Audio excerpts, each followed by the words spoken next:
싱가포르 전체가 발칵 뒤집혔습니다. 세계 최고 수준의 스마트팜 기술을 자랑하던 그들이 정체불명의 재앙 앞에서 속수무책이었기 때문입니다. 그 어떤 선진국도 해결하지 못했던 농업 재난이 싱가포르의 심장부를 강타했죠. 그리고는 그들의 눈앞에서 믿기지 않는 일이 벌어졌습니다. 바로 싱가포르의 외곽마을 캄풍바루에서 말이죠. 이곳은 서류상으로는 평범한 농촌 지역에 불과했습니다. 하지만 붉은 곰팡이병이라는 치명적인 재앙이 휩쓸고 간 뒤에도 이 마을만큼은 경이로운 회복력과 생산성을 보여주며 건재했습니다. 전 세계 유수의 선진국 기관들은 이 마을의 비밀을 풀기 위해 촉각을 곤두세웠죠. 도대체 무엇이 이런 기적을 가능하게 했을까요? 이는 단순한 기술의 문제가 아니었습니다. 그 배경에는 누구도 예상치 못했던 제가 평생을 믿어왔던 모든 것을 뒤엎는 베일에 쌓인 그 나라의 놀라운 업적이 숨어 있었습니다. 지금부터 제가 직접 겪고 눈으로 목격했던 세계적인 공학자의 뿌리 깊은 편견을 깨부수고 싱가포르를 구원한 한국의 숨겨진 기술, 그 압도적인 진실을 공개합니다. 저는 닥터 아냐 슈미트입니다. 독일의 세계적인 스마트팜 기술 컨설팅 기업인 바이오마이너스 테크 프론티어에서 아시아 지역 수석 컨설턴트를 맡고 있죠. 저는 언제나 최고만을 지향합니다. 효율과 정밀함에 목숨 거는 완벽주의자라고 스스로를 생각했어요. 제게는 독일인 특유의 실용주의가 몸에 배어 있었습니다. 모든 것을 논리적으로 분석하고 객관적인 사실만을 믿었죠. 지금은 싱가포르 정부와 협력하며 아시아 시장 확장을 위해 매진하고 있습니다. 하지만 솔직히 말하면 저는 아시아, 특히 한국의 기술과 시스템에 대해 깊은 불신과 편견을 가지고 있었습니다. 그건 단순히 선입견이 아니라고 저는 생각했어요. 과거의 뼈아픈 경험에서 비롯된 철저한 사실이라고 여겼죠. 제 할아버지는 오래전 한국 기업과 불공정한 거래를 겪으며 큰 손실을 보셨습니다. 그 이야기를 들을 때마다 저는 마음 한켠에 한국에 대한 불쾌감을 쌓아왔죠. 게다가 제 대학 시절 한국인 교환학생과 함께 프로젝트를 진행했던 기억도 생생합니다. 그들은 빨리빨리를 외치면서도 정작 결과물은 항상 비합리적이고 비효율적이라고 저는 판단했습니다. 당시의 저에게는 그들의 방식이 혼란스럽기만 했습니다. 그때 저는 속으로 이렇게 생각했죠. 한국은 결코 선진 기술의 파트너가 될 수 없어. 그들의 기술은 아직 멀었어. 감히 우리 독일의 정밀함과 효율성을 따라올 수나 있을까? 이런 생각은 제 뇌리에 깊이 박혔습니다.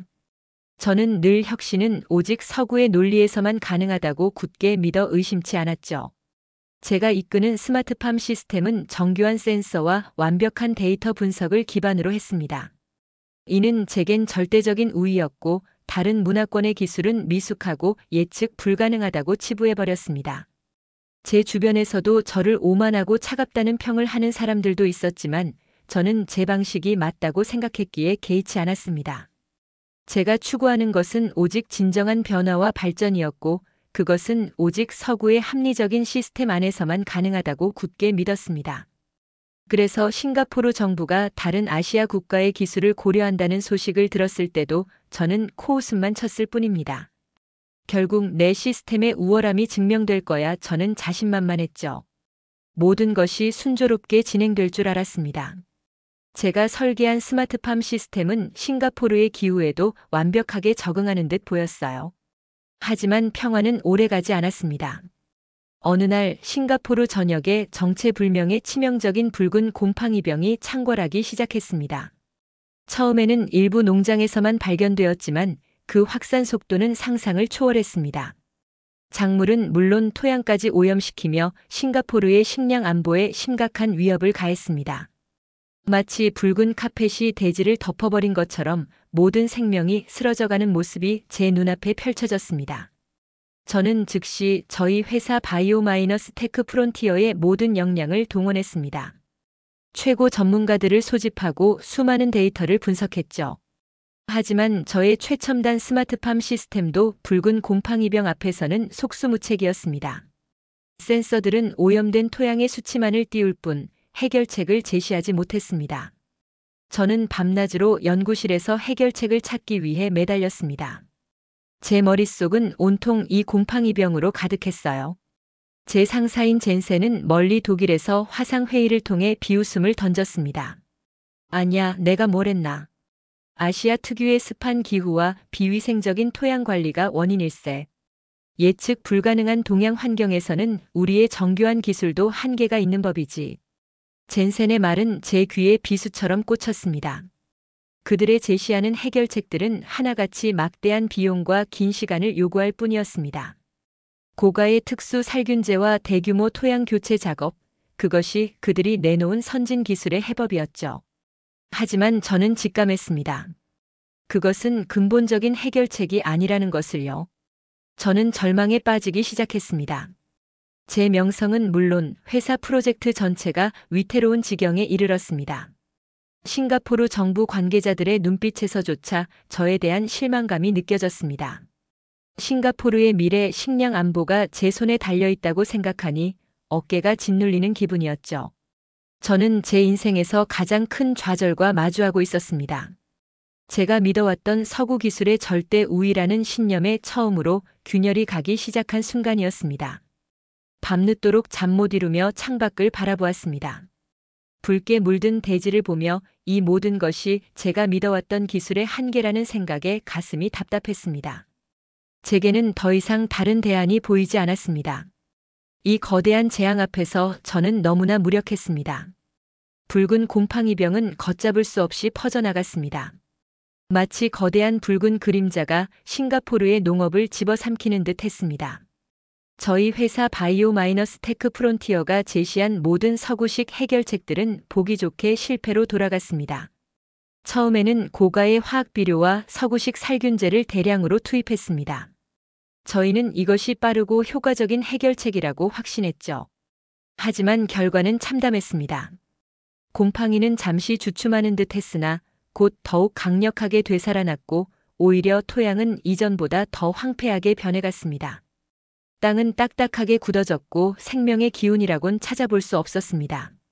저는 망연자실했습니다. 제 상사 젠센은 독일에서 날아와 저를 향해 무섭게 질책했습니다. 그의 목소리에는 실망감과 짜증이 가득했습니다. 아냐, 내가 경고하지 않았나. 동양의 예측 불가능한 환경에서는 역시 서구 기술이 무용지물이라고.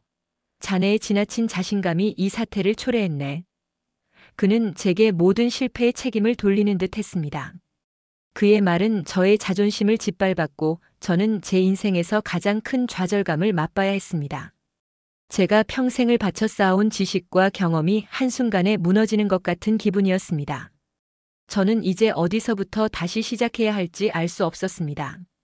밤늦도록 잠 못 이루며 저는 깊은 회의감에 휩싸였습니다. 제가 맹목적으로 믿어왔던 서구 기술의 절대 우위에 대한 의심이 싹트기 시작했습니다. 과연 제가 틀렸던 것일까요? 제가 놓치고 있는 무언가가 있는 것은 아닐까요? 이 밤하늘 아래 저는 홀로 고립된 섬처럼 느껴졌습니다. 누구에게도 도움을 청할 수 없었고 모든 책임은 제 어깨를 짓눌렀습니다. 캄풍 바루 마을의 이장인 무사 이장님과 마을 주민들은 식량난과 질병 위협에 고통스러워하고 있었습니다. 그들의 얼굴에는 절망감이 역력했습니다. 저는 그들의 절망적인 눈빛 속에서 저 또한 벼랑 끝에 서 있음을 깨달았습니다. 그들의 생존이 저에게 달려있다고 생각하니 제 마음은 더욱 무거워졌습니다. 저는 해결책을 찾지 못하면 모든 것을 잃게 될 것이라는 생각에 몸이 덜덜 떨렸습니다. 이대로 주저앉을 수는 없었습니다. 하지만 제 앞에는 아무것도 보이지 않았습니다. 막다른 길에 다다른 기분이었습니다. 바로 그 절망의 순간이었습니다. 저의 모든 지식과 경험이 한계를 드러내고 싱가포르 전체가 붉은 곰팡이병 앞에서 무릎 꿇었을 때 싱가포르 농업부 장관님께서 긴급 발표를 하셨습니다. 장관님의 목소리에는 간절함이 묻어 있었습니다. 한국 정부 산하미래 농업기술연구원에서 생체 모방형 친환경 토양 재생 기술을 이용한 지원을 제안했습니다. 모든 희망이 사라진 이때 우리의 마지막 선택입니다. 저는 그 말을 듣고 코웃음을 쳤습니다. 제 입에서는 저도 모르게 비웃음이 터져나왔습니다. 한국? 그들이 뭘 할 수 있다고? 또 불가능한 허풍이겠지. 그들은 아직 우리의 기술 수준에 한참 못 미쳐. 어떻게 저런 위기 상황에 갑자기 나타나서 해결할 수 있다는 걸까? 제 머릿속에는 여전히 한국에 대한 뿌리 깊은 편견이 가득했습니다. 과거의 경험들이 저를 지배하고 있었죠. 저의 오만함은 여전히 견고했습니다. 하지만 캄풍 바루 마을에 나타난 것은 저의 상상과는 너무나도 달랐습니다. 저는 한국팀이 요란한 선전과 거창한 장비들을 들고 나타날 줄 알았습니다. 하지만 그들은 그렇지 않았습니다. 깔끔한 작업복을 입은 한국인 연구원들과 그들의 리더인 박지훈 박사님은 요란한 장비도 거창한 선전도 없이 조용히 마을로 들어섰습니다. 그들은 가장 먼저 붉게 물든 토양에 엎드려 샘플을 채취하기 시작했습니다. 그들의 움직임은 침착하고 정밀했습니다. 그들은 저를 비롯한 저희 팀원들에게 불필요한 설명을 늘어놓는 대신 마을 주민들과 먼저 소통하기 시작했습니다. 그들은 고통받는 무사 이장님과 주민들의 이야기를 묵묵히 들어주었습니다. 그들의 첫마디는 괜찮습니다. 함께 이겨낼 수 있습니다라는 진심 어린 위로였습니다. 그들의 눈빛은 따뜻했고 그들의 목소리에는 진정한 공감이 담겨 있었습니다. 저는 처음으로 혼란스러움을 느꼈습니다. 제가 예상했던 오만하고 과장된 모습은 전혀 찾아볼 수 없었습니다. 그들의 조용하지만 강인한 태도에서 저는 알 수 없는 신뢰감을 느꼈습니다. 제 안에 있던 뿌리 깊은 편견들이 조금씩 흔들리기 시작했습니다. 제 눈은 그들을 향해 고정되었습니다. 그들이 과연 무엇을 보여줄지 궁금해졌습니다. 저는 박지훈 박사님의 활동을 비판적인 시선으로 주시했습니다. 제 옆에 있던 젠센도 비웃음을 멈추지 않았죠. 저들이 뭘 할 수 있겠나? 결국 우리 서구 기술의 우월함만 증명될 뿐이야. 그의 말은 저의 오랜 편견을 다시금 일깨우는 듯 했습니다. 저는 박지훈 박사님이 어떻게 이 거대한 재앙을 해결할지 도무지 상상조차 할 수 없었습니다. 고가의 화학 비료와 살균제로도 안 되던 일이었으니까요. 하지만 박지훈 박사님 팀이 선보인 기술은 저의 상식을 뛰어넘었습니다. 그들은 요란한 장비 대신 특정 파장의 빛을 이용하는 작은 휴대용 장치를 들고 다니며 곰팡이 포자를 비활성화하기 시작했습니다. 저는 눈을 비볐습니다. 빛으로 곰팡이를 없앤다고? 이게 무슨 소리야? 저는 속으로 의아해했죠. 더 놀라운 것은 그들이 한국의 독자적인 미생물 복합균을 액체 형태로 토양에 살포하기 시작했다는 것입니다. 작은 스프레이와 간이 장비만 사용했습니다. 이른바 K-바이오 리제너레이션 기술이라고 박지훈 박사님은 설명했습니다. 저는 그들이 마치 마법이라도 부리는 듯한 기분이 들었습니다. 며칠이 지났습니다. 저는 잠을 설쳐가며 매일 아침 마을의 변화를 살폈습니다. 그리고 제 눈은 믿을 수 없는 광경을 목격했습니다. 붉은 곰팡이의 확산 속도가 눈에 띄게 줄어들었습니다. 불과 며칠 전만 해도 붉게 물들었던 땅 위로 연약하지만 푸릇푸릇한 새싹들이 돋아나기 시작했습니다. 마치 땅이 다시 숨을 쉬는 듯한 느낌이었습니다. 이는 단순히 증상을 억제하는 것을 넘어 토양의 생명력을 되살리는 근본적인 해결책이었습니다. 곰팡이 포자를 비활성화하고 유익한 미생물로 토양 생태계를 복원하는 방식이라니 저는 경악했습니다. 제가 믿었던 서구의 어떤 첨단 기술로도 상상조차 할 수 없었던 친환경적이고 지속 가능한 해법이었습니다. 제 머릿속에서 혼란스러운 생각들이 충돌했습니다. 이것이 정말 현실인가? 내가 배운 모든 이론을 뛰어넘는 기술 아닌가? 저는 제 눈으로 보고도 믿기지 않는 광경 앞에서 무릎이라도 꿇고 싶은 심정이었습니다. 박지훈 박사님과 한국팀의 조용하고 묵묵한 작업 방식은 그들의 기술력만큼이나 저에게 깊은 인상을 남겼습니다. 그들은 어떤 과장도 없었습니다. 오직 결과로만 모든 것을 증명하고 있었습니다. 저는 그들의 작업 하나하나에 집중하며 제가 가졌던 오만이 얼마나 어리석었는지 깨달아가고 있었습니다. 한 달 후 캄풍 바루 마을의 모습은 완전히 바뀌어 있었습니다. 끔찍했던 붉은 곰팡이병은 흔적도 없이 사라졌습니다. 거짓말처럼 토양은 이전보다 훨씬 더 비옥해졌고 푸른 작물들이 풍성하게 자라나고 있었습니다. 싱싱한 채소와 과일이 가득한 농장은 생명력으로 넘쳐 흘렀습니다. 박지훈 박사님과 한국팀은 단 한 번의 화학비료나 살균제도 사용하지 않고 이 기적을 이뤄냈습니다. 저는 눈을 비비고 또 비볐지만 이는 명백한 현실이었습니다. 싱가포르 정부는 물론 전 세계의 국제 농업 전문가들이 이 마을로 몰려들었습니다. 그들은 놀라움과 경외심으로 가득 찬 눈빛으로 캄풍바루 마을을 둘러봤습니다. 저희 상사 젠센조차 믿을 수 없다는 듯 입을 다물었습니다. 그의 얼굴에는 당혹감과 함께 알 수 없는 경외심이 섞여 있었습니다. 그는 한마디도 하지 못했습니다. 저는 숨을 고르고 천천히 박지훈 박사님에게 다가갔습니다. 제 가슴은 벅차올랐고 목이 메었습니다. 제 입에서 말이 제대로 나오지 않았습니다. 저는 떨리는 목소리로 겨우 입을 열었습니다. 제가 틀렸습니다. 박지훈 박사님, 정말 죄송합니다. 제가 얼마나 오만하고 어리석었는지 이제야 깨달았습니다. 한국의 기술력과 헌신에 깊이 감탄했습니다. 이건 제가 상상했던 것 이상입니다. 제 눈에서는 진심 어린 존경의 눈물이 흘렀습니다. 그동안 쌓아왔던 저의 모든 편견과 오만이 한꺼번에 무너져 내리는 순간이었습니다.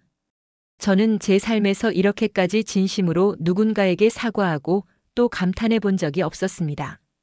박지훈 박사님은 온화한 미소로 저를 바라볼 뿐이었습니다. 그의 눈빛에서는 어떤 비난이나 조롱도 찾아볼 수 없었고 오직 따뜻한 이해심만이 가득했습니다. 그 순간 저는 비로소 진정한 겸손을 배웠습니다. 제가 얼마나 작은 우물 안에 갇혀 있었는지 깨달았습니다. 한국은 제가 상상했던 것보다 훨씬 위대한 나라였습니다. 제 진심 어린 사과에 박지훈 박사님은 빙긋 미소 지었습니다. 닥터 아냐 슈미트 괜찮습니다. 저희는 그저 저희가 할 수 있는 일을 했을 뿐입니다. 그의 겸손한 태도는 저에게 또 한 번 깊은 인상을 남겼습니다. 저는 박지훈 박사님에게 왜 한국이 이렇게 놀라운 기술을 개발하고 그것을 이토록 아낌없이 공유하는지 물었습니다. 솔직히 제 상식으로는 이해하기 어려운 부분이었습니다. 서구 기업들은 기술을 독점하고 이윤을 극대화하는데 혈안이 되어 있었으니까요. 박 박사님은 잠시 생각하더니 차분한 목소리로 답했습니다. 한국의 농업 기술은 단순히 생산성만을 위한 것이 아닙니다. 저희는 홍익인간, 즉 널리 인간을 이롭게 한다는 정신을 중요하게 여깁니다. 기술이 특정 집단이나 국가의 이익만을 위한 것이 아니라 인류 전체에 이롭게 사용되어야 한다고 믿습니다. 그리고 저희가 빨리빨리 PALI-PALI를 외치는 것은 단순히 서두르는 것이 아니라 위기 속에서 효율적으로 협력하고 문제를 해결하려는 의지에서 비롯된 것입니다. 위기 상황에서 신속하고 정확하게 대응하는 저희만의 방식이죠. 자연과 공존하며 인류 전체의 지속 가능한 미래를 위해 기여하는 것, 그것이 저희의 철학입니다. 박 박사님의 말은 제 심장에 깊이 파고들었습니다. 저는 충격을 받았습니다. 제가 그동안 한국에 대해 가졌던 오만함과 편견이 얼마나 어리석고 얕은 생각이었는지 깨달았습니다. 그들의 빨리빨리가 단순한 조급함이 아니라 위기 극복을 위한 강한 의지와 효율성을 담고 있다는 해석은 저에게 신선한 충격이었습니다. 저는 기술이 가진 진정한 의미와 가치에 대해 깊이 성찰하게 되었습니다. 단순한 이익 추구가 아닌 인류애를 기반으로 한 기술 개발이라니. 저는 완전히 새로운 세계를 마주한 기분이었습니다. 저는 박지훈 박사님에게 한국을 직접 방문하여 더 많은 것을 배우고 싶다는 강렬한 열망을 표현했습니다. 그들의 기술뿐만 아니라 그들의 정신과 철학을 직접 경험하고 싶었습니다. 저는 이제 제가 평생을 믿어왔던 서구 중심의 사고방식에서 벗어나 새로운 시각으로 세상을 바라볼 준비가 되었습니다. 제 마음속 깊이 숨겨져 있던 진정한 변화와 발전을 갈망하는 뜨거운 열정이 드디어 빛을 발하는 듯 했습니다. 한국은 저에게 단순한 기술 파트너가 아니라 삶의 방향을 제시해준 스승과도 같았습니다. 캄풍바루 마을에서의 경험은 저의 인생을 완전히 뒤바꿔 놓았습니다. 저는 더 이상 과거의 오만하고 편협한 닥터 아냐 슈미트가 아니었습니다. 저는 바이오-테크 프론티어를 떠나 새로운 도전을 시작했습니다. 싱가포르 정부의 지속 가능한 농업 발전 자문위원으로 새로운 커리어를 시작했죠. 저는 이제 한국의 K-바이오 리제너레이션 기술을 싱가포르 전역에 확산시키는데 선두적인 역할을 맡았습니다. 제가 직접 보고 경험한 그 놀라운 기술을 모든 싱가포르 농민들이 누릴 수 있도록 돕는 것이 저의 새로운 목표였습니다. 저는 한국과의 기술 협력을 위한 가교 역할도 자처했습니다. 과거에는 상상조차 할 수 없었던 일이었죠. 싱가포르와 한국을 오가며 박지훈 박사님 팀과 긴밀하게 협력했습니다. 캄풍 바루 마을은 이제 한국-싱가포르 지속 가능 농업 모델 마을로 지정되어 세계 각국의 농업 전문가들이 방문하는 성공 사례가 되었습니다. 많은 이들이 이 작은 마을의 기적을 직접 눈으로 보기 위해 찾아왔습니다. 이 모든 과정을 30년 넘게 도시 개발과 외곽 지역을 연구해 오셨던 리차드 탄 교수님께서도 자세히 기록하셨습니다. 그는 21세기 지속 가능한 농업혁명 한국의 모델이라는 저서를 출간하여 국제적인 주목을 받았습니다. 저는 그 책을 읽으며 제가 겪었던 모든 일들이 얼마나 중요한 의미를 가졌는지 다시금 깨달았습니다. 저는 이제 정기적으로 한국을 방문하며 박지훈 박사님 팀과 함께 새로운 연구와 프로젝트를 진행하고 있습니다. 그의 팀원들과도 격의 없이 지내며 많은 것을 배우고 있습니다. 제 말투에는 이제 한국어 몇 마디가 자연스럽게 섞여 있었습니다. 안녕하세요, 감사합니다, 수고하셨습니다 같은 말들은 이미 제 입에 익숙해졌죠. 그들의 문화와 정신을 이해하려는 저의 노력은 계속되고 있습니다. 저의 삶은 편견과 오만을 벗어던지고 인류에 대한 헌신으로 가득 찬 새로운 여정을 시작했습니다. 과거에 저는 효율성만을 좇았지만 이제는 공동체적 가치와 지속 가능한 미래를 꿈꿉니다. 저는 이제야 비로소 진정한 변화와 발전을 이뤄냈다고 생각합니다. 그리고 이 모든 것이 바로 한국으로부터 시작되었다는 것을 저는 영원히 잊지 않을 겁니다.